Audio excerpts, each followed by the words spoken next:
Donc, en automne, nous avons suivi une série sur les personnages de la Bible dont leurs vies ont été transformées. Et nous avons réfléchi à ce que nous pourrions apprendre d'eux. Nous avons regardé les personnages de Pierre, Simon-Pierre, Joseph, Marie, Gédéon, David, le fils prodigue et d'autres. Et ce matin, je vais passer quelques instants à parler de Simon-Pierre. Pierre, c'était un homme pratique, un homme fier, c'était un pêcheur et il a vu une prise miraculeuse de poissons et beaucoup d'autres miracles quand il était avec Jésus. Et peut-être le point fort de son voyage avec Jésus a été lorsqu'il a révélé que Jésus était le Messie. Après cette rencontre, Jésus lui dit qu'il est Pierre et que sur ce rocher, je construirai, c'est difficile, je construirai mon église et les portes de séjour des morts ne l'emporteront pas sur elle. C'est un mot prophétique sur son vie. Hein? Mais peu de temps après, Pierre renie Jésus 3 fois. Et en automne, nous avons pensé que comment te sentirais-tu si c'était toi? Et aussi peut-être que ressentiriez-vous si c'était quelqu'un d'autre? Peut-être quelqu'un dans l'église. Peut-être auriez-vous l'impression que la parole prophétique sur votre vie ne pourrait plus s'accomplir. Vous pourriez penser que quelqu'un d'autre, peut-être votre rival, prendrait votre position. Et vous pourriez penser que vous avez de profonds problèmes dans votre vie. Et peut-être penseriez-vous que vous devez passer 2 ans à vous réadapter avant de pouvoir à nouveau exercer votre ministère. Mais la question la plus importante, c'est que dit Jésus? Que dit Jésus? Nous reprenons l'histoire dans Jean 21. Les versets 15 et 16. Et Jésus dit, Simon, fils de Jonas, m'aimes-tu? Et verset 22, toi, suis-moi. Donc Jésus rétablit Pierre.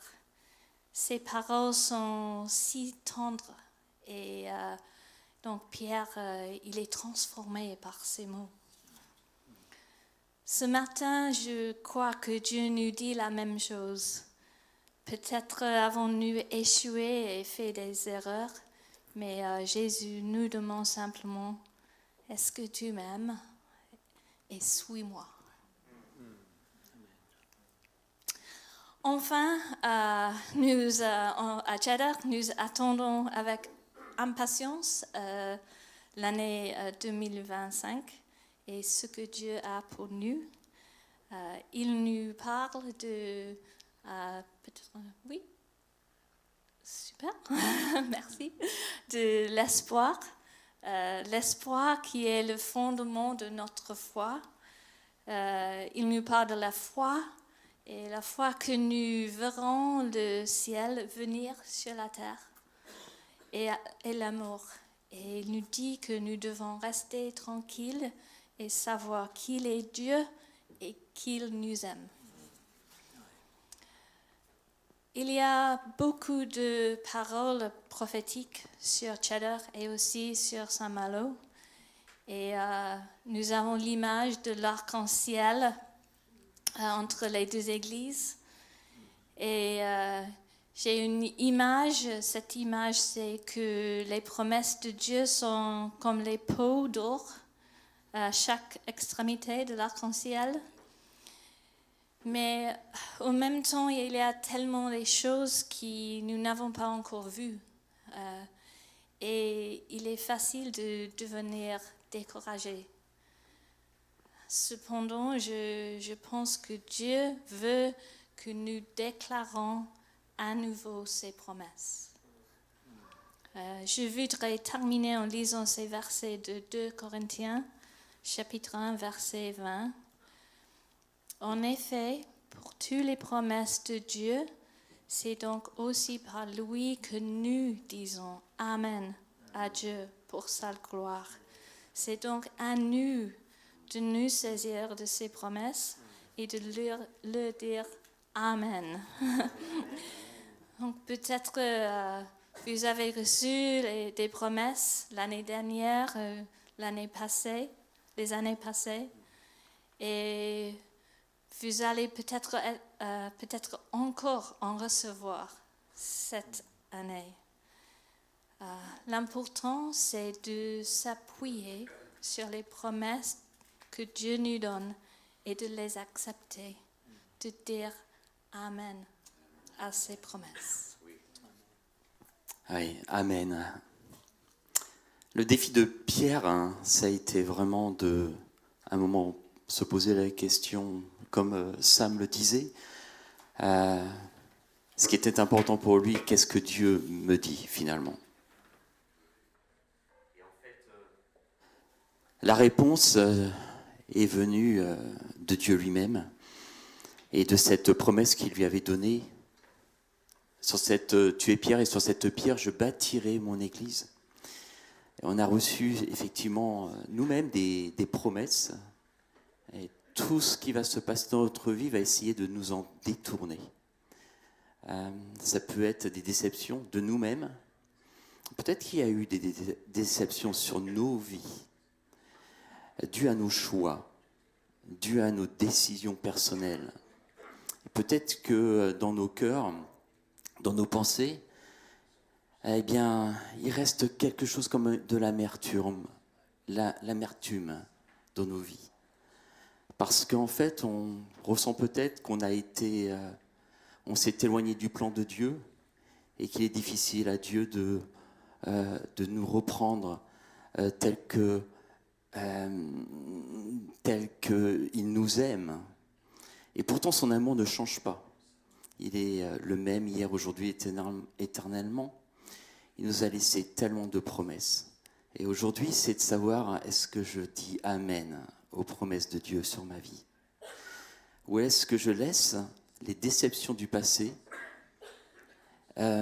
continuer son œuvre de destruction et m'empêcher de m'attacher à mon Dieu ? Le défi pour Pierre, c'était de s'attacher à Dieu, de rester, de faire l'œuvre de Dieu que Dieu avait prévue pour sa vie. Et bien que pour nous tous, notre décision, ce soit vraiment de se dire non, le passé, c'est le passé, et je me tourne vers Dieu, je m'accroche à Dieu, je m'attache à Dieu, à ses promesses, et je le suis. Et de dire Amen aux promesses de Dieu pour nos vies. Amen. Disons Amen. Disons Amen aux promesses de Dieu. Il y en a tellement dans la parole de Dieu. Car Dieu a tant aimé le monde qu'il est venu qu'il a donné son Fils unique afin que quiconque croit en lui ne périsse pas, mais ait la vie éternelle. La déception peut nous amener à faire une chose et puis à s'attacher à cette promesse et en fait à se détourner de la vie éternelle. Donc il y a des enjeux dans nos vies et on va pouvoir prier pour ça, pour que nos vies reprennent un élan, comme Pierre. Prenons cet élan avec Dieu, comme Pierre. On peut se lever et on finira par ce temps.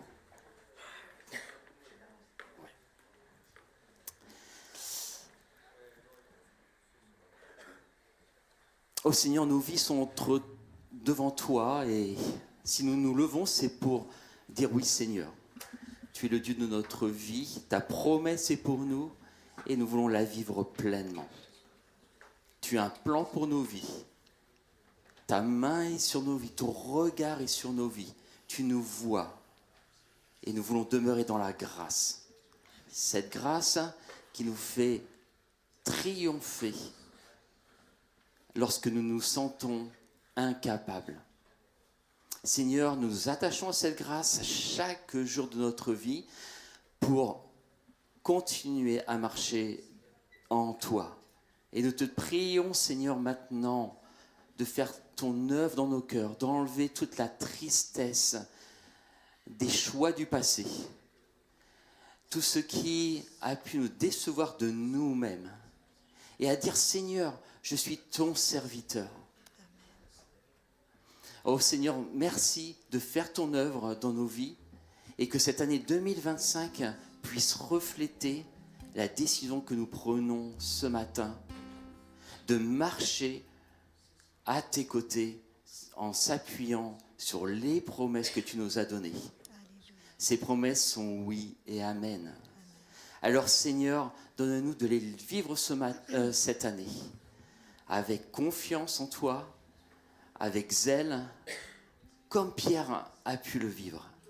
Et Seigneur, nous te prions aussi, nous te remettons l'équipe de Cheddar, nous te demandons de les bénir, de les fortifier, de fortifier aussi l'Église en Angleterre, l'Église à Cheddar, qu'elle puisse vivre